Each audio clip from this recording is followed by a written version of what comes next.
So another really awesome company reached out to me and asked me if I was willing to look at their microphones. It's not necessarily a new microphone, but it's a new look. And I said yes. So let's have a look.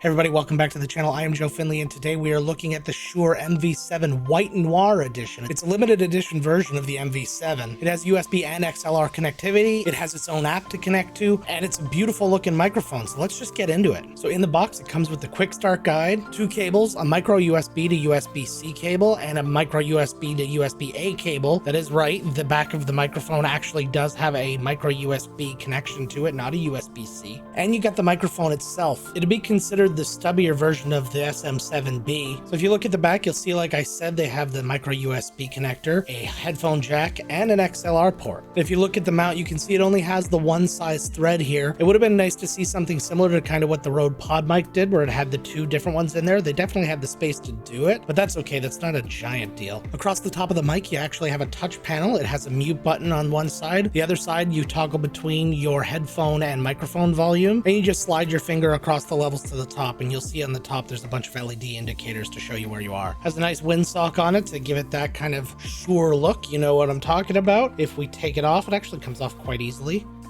That's what it looks like. I don't imagine anybody actually physically using it like this. I don't know exactly what I was expecting, and I'm not disappointed. It's weird the shape that it is right now. It almost looks like they took just kind of a regular microphone and just kind of smushed it inside of this one. All right, but I'm really excited about this one. Let's get it plugged in and hear what it sounds like. Okay, so we're starting in XLR mode first. It's not powered in this mode, so there's none of this stuff working up here. I can't mute the microphone. I can't do anything like that. Everything has to be controlled via an audio interface. I'm using the Rodecaster Pro 2, which is what I use for all my podcast recording. So levels, everything like that, all controlled via the Rodecaster, nothing being controlled through here, just except for its natural sound. But what I'm going to do is I'm going to do my normal audio test, both through the XLR version and through the USB, just to see if there's any difference. The small pup, not a hole in the sock. The fish twisted and turned on the bent hook. Pressed the pants and sew a button on the vest. The swan dive was far short of perfect. The beauty of the view stunned the young boy. Hey, have you hit like on this video yet? While you're at it, hit subscribe. Okay, and now we're set up in USB mode. You can see USB's plugged in. And we've got the ShurePlus Motiv software turned on right here. And you can actually see now that this panel is actually working. I have the live meters turned on so you can see it bouncing up and down. If I use the touch panel here and turn it down, you'll notice on the app that it's actually changing, or I can go to the app and actually physically change it here. You'll also notice though, as I move it around, unless I let it go, it doesn't actually take that value. So if I let it go now,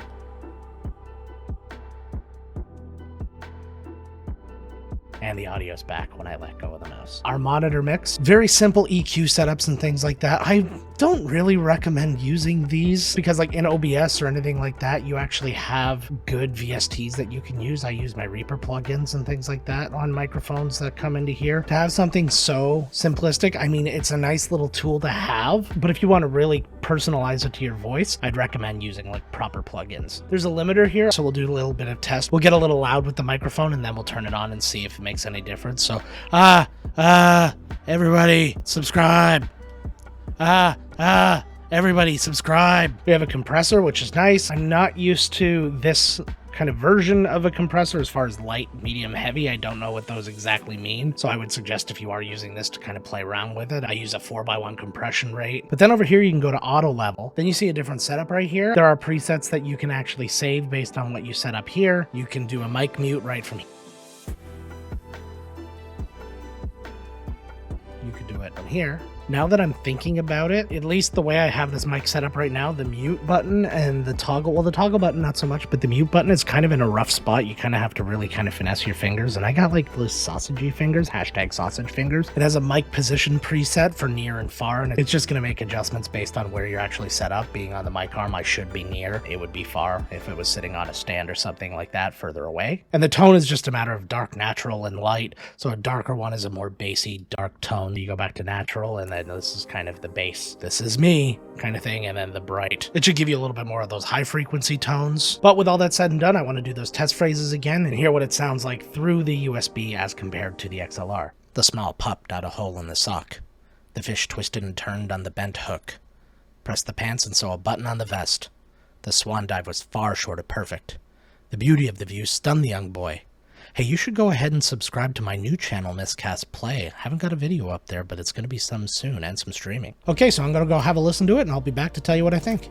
Okay, so we're back. Time passed. It's nighttime now. I cooked dinner and I got flour on my shirt. Sometimes life just gets in the way, but I didn't want to change the shirt and confuse everybody, so we'll stick it out for just a few more minutes. So I don't think it's any surprise to anybody. The mic sounds fantastic. It's a Shure. It's really good out of the box, and the one thing I didn't really talk about once I took it out of the box is actually how pretty this noir version is. The white aesthetic is really taking its place into a lot of content creators' homes right now. They're doing a nice, clean, kind of all-white look, and it's really cool, and I think that this one's very nice as well. I'm a little surprised they didn't give you the option of kind of an all-white windscreen and even these things too, but at the same time I'm really glad because I actually think the contrast between the two makes it look really nice. So while I was happy with the sound of the mic, I still do what I do in these videos, and I ran it through a little bit of processing both through OBS and through DaVinci Resolve. Both of those that you're about to hear are both while it has been plugged into the USB. I didn't want anything between the microphone and what I do with this processing. I didn't want the Rodecaster Pro 2 to get in the way of any of this stuff, so you can just kind of hear exactly how it would be going from the microphone into your computer through this processing. So let's give a listen to those. The small pup got a hole in the sock. The fish twisted and turned on the bent hook. Pressed the pants and saw a button on the vest. The swan dive was far short of perfect. The beauty of the view stunned the young boy. Hey, you should go ahead and subscribe to my new channel, Miscast Play. I haven't got a video up there, but it's going to be some soon and some streaming. The small pup got a hole in the sock. The fish twisted and turned on the bent hook. Pressed the pants and saw a button on the vest. The swan dive was far short of perfect. The beauty of the view stunned the young boy. Hey, you should go ahead and subscribe to my new channel, Miscast Play. I haven't got a video up there, but it's going to be some soon and some streaming. The small pup got a hole in the sock. The fish twisted and turned on the bent hook. Pressed the pants and saw a button on the vest. The swan dive was far short of perfect. The beauty of the view stunned the young boy. Hey, you should go ahead and subscribe to my new channel, Miscast Play. I haven't got a video up there, but it's going to be some soon and some streaming. So this thing sure dresses up nice, huh? It sounds good. It sounded really clean through both OBS and through DaVinci Resolve. And I mean, I don't think anybody watching this video is particularly surprised. It's not a real headline to say, hey, Shure made a good mic, but they sure did. So the MV7 White Noir is available now. You can get it pretty much anywhere you get microphones. It's going to cost you about $249 US to get it, which for what it does is actually quite a good price because you have the dual XLR and USB options, so you can put it through either if you've got the Go XLR or the Elgato Wave XLR or Rodecaster, anything like that, and you don't want to remove it from your setup, then you can go ahead with the XLR. And if you don't have any kind of interface like that, it just goes directly into the computer. And if you're a person who doesn't have any interface but wants to eventually have an interface, you can have this now, go through the computer, get the interface, go through that without having to change mics. Add to that the cool little touchpad up here, the overall look, and just the fact that it's a Shure. And $249 starts to make a whole lot of sense. But let me know what you thought about this microphone down in the comments. How did it sound to you out of the box after I did the processing? Is this a microphone that you would be interested in? Do you like the limited edition aesthetic? By the way, I am going to put an affiliate link for this down in the description, so if you want to help out the channel and you're looking to get the mic anyways, you can go down there. And I appreciate it, and we're helping each other, I guess. But if you want to hear how it compares to a couple of my favorite mics that I've reviewed on the channel, check these guys out. I'll do one dynamic and one condenser just so you can hear the difference between those two. And until next time, gang, let's get to work.